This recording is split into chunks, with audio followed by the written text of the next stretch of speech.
This is, let's find out, what do you think it is? It is still unclear because upside down. It is, ooh, nice. We need PROZOR model PRR016, and this is a volume controller 5.1 channel digital to analog converter.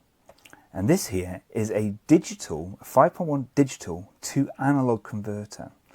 And I don't actually own anything that can do a digital to analog. I've got some items that go from analog to digital, but not the other way around. So I've got this to play with basically. Let's open it up and let's see what's inside here, shall we?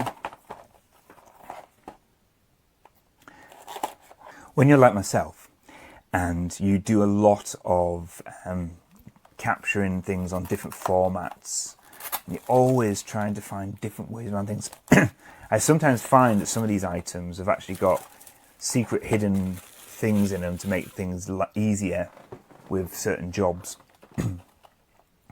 This looks interesting. I am interested to see what's in here.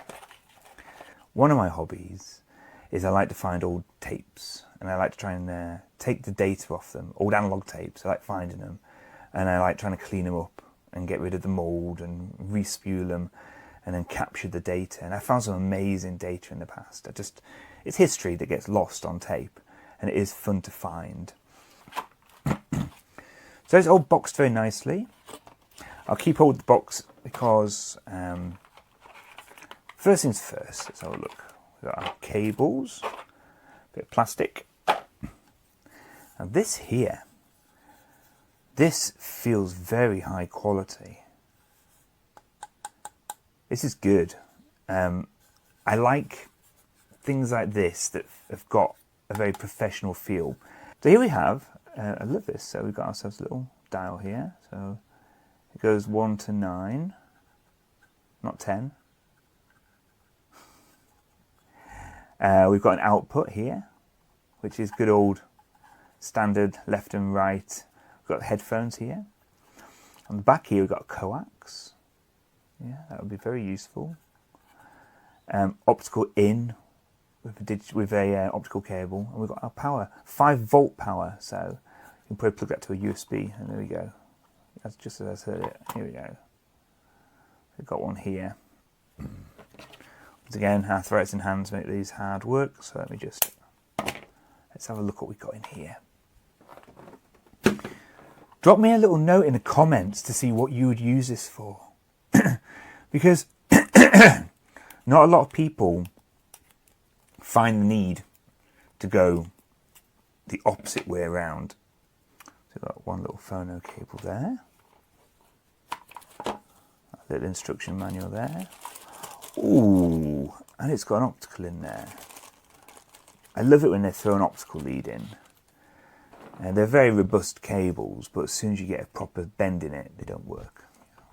But yeah, here we go. This is exactly what I was talking about. So this here, 5-volt, that's great. So I can plug that in just to see if it's got any little lights on it that lights up.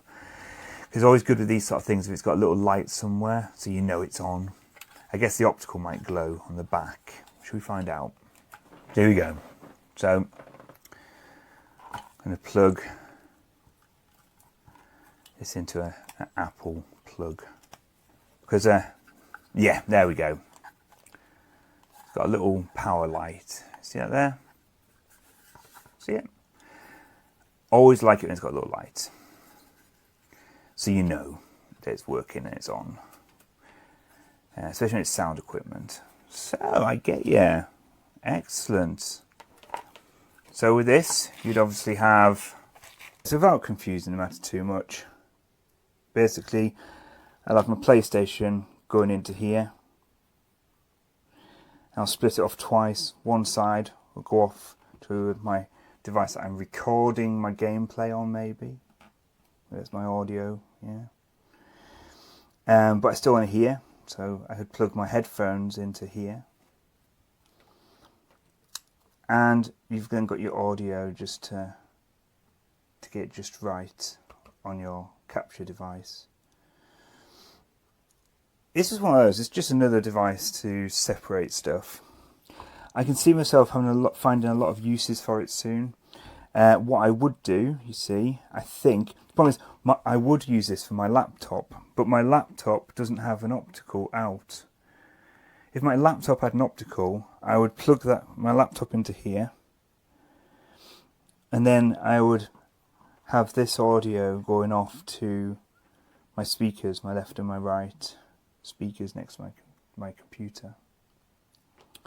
And then I'd also have an extra port for my headphones. So it's just a nice little tiny device. It's a very well made little device. So I can see myself using this quite often.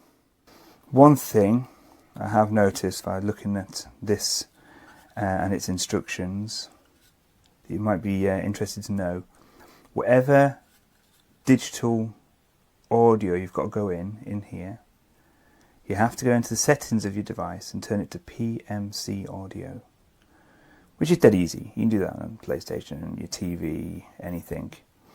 So before the audio goes in here, it has to be PCM. If it's not PCM, if it's another format of sound, you may have no sound coming out of the output. So if you have your PMC audio going in, then you can plug this off to your stereo or your capture device, your audio, and then you can plug some headphones in and you have this extra control. And that's great. So what do I think of this? Well, I think if you're trying to get any digital audio into analog, you can't get better than this, really. I mean, it's so small and sweet, and there's only 5 volt power needed, which is great. I do really like this. So rating wise, I'm going to give it a 5 out of 5 once again, just because of the build quality. I mean, this is high quality stuff. This is a PROZOR digital to analog converter. So it's taking all this new tech and turning it into old tech, like myself. I really like it.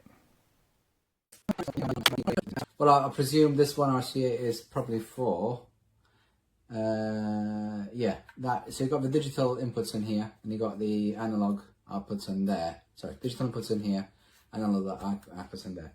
And you've got one fiber optic cable, comes in a bag, which connects this to your amp, which is this one. We'll do it in a minute. And you've got, or you've got this one to do probably SPDIF connection to go from your receiver to this. So, I think okay. The problem with this, although it looks nice, but I don't know if you can hear it. So this is okay. I don't know why.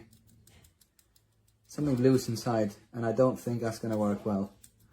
I'll let you know anyway. So anyway, you've got this thing to kind of volume control to adjust the output of the headphones.